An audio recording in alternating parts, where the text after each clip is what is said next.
There is an ordinary-looking tunnel 1/2 mile away from the heart of Old Town Alexandria's bustling King Street waterfront.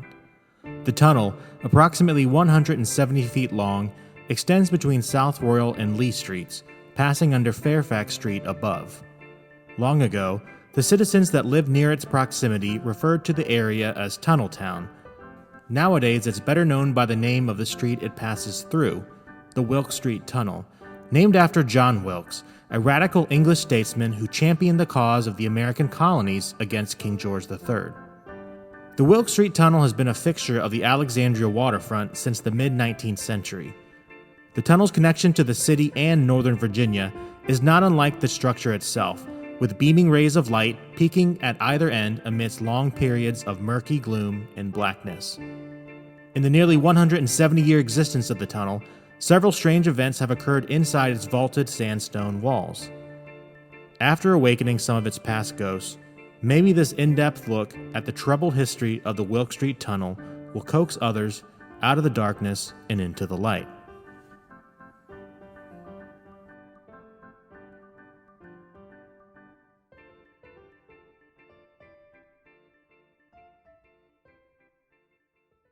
To tell the story of the Wilkes Street Tunnel, you have to go back to the creation of the Orange and Alexandria Railroad, the first set of tracks to pass through it. The railroad was chartered in 1848 by the Orange and Alexandria Railroad Company. This first incarnation ran from the Potomac River docks at the far end of Union Street in Alexandria to Gordonsville in Orange County. The Alexandria Tunnel was created under a contract with a local company that was secured in 1850. Even if the contractor reported several months later that the tunnel construction was proceeding with vigor, delays occurred much to the disdain of locals, and the tunnel was not officially completed until 1856, over budget and over schedule. At its peak just before the American Civil War, the railroad extended to an expanse in the Commonwealth nearly 150 miles, from Alexandria to Lynchburg. In the initial years after its completion, complaints about the tunnel's poor construction and inefficient design littered the local newspaper. Antebellum Alexandria was not ready for what happened inside their supposed eyesore when political, social, and economic frustrations came to a head in 1861. It would be during the American Civil War that the dark machinations really began. During the war, Alexandria was a city with Confederate sympathies that quickly fell back into the watchful eye of the Union on May 24, 1861, remaining in federal hands until the end of the conflict. The Orange and Alexandria Railroad, like so many others at this time, was also taken under control by the Union Army for the war effort, which included the use of the Wilkes Tunnel. The Alexandria Gazette, a paper that leaned its journalistic integrity towards the Confederacy, published several stories of odd occurrences and malfeasance by Union soldiers in the dark tunnel throughout their 4-year occupation. After the first major battle in Manassas, the Gazette reported that a woman threw rocks collected in her apron at panic-stricken Union Zouave soldiers as they escaped through the tunnel onto awaiting gunboats along the Alexandria waterfront. It was the first baptism of fire for these men, but hardly the last casualty in Alexandria during the war. Under the heading of a serious accident, the Gazette reported on the first major incident involving the tunnel in occupied Alexandria on August 26, 1862.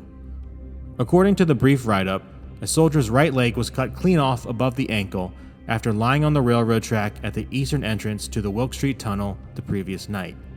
He was undoubtedly under the influence of liquor and, in an attempt to cross the track, fell with his leg across the rail as a locomotive passed over it, too drunk to move out of the way in time.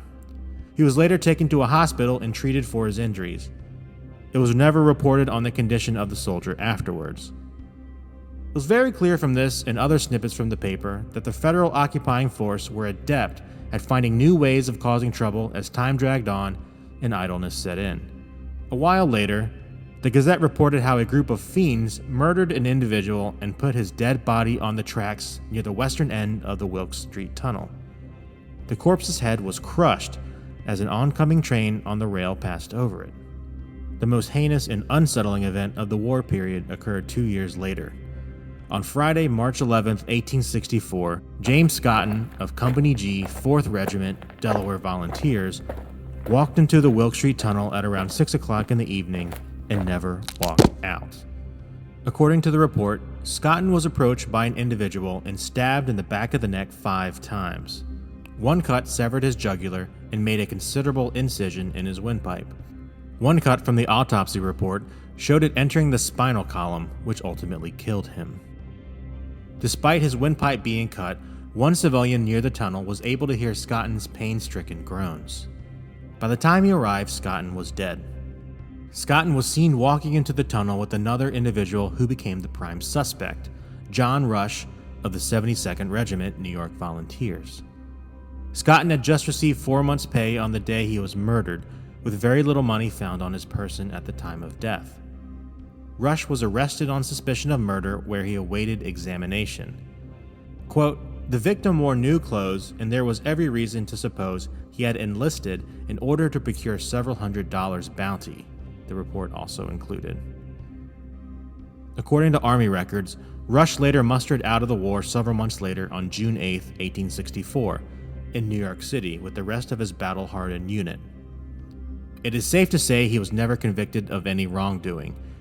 A perpetrator of the crime was never found.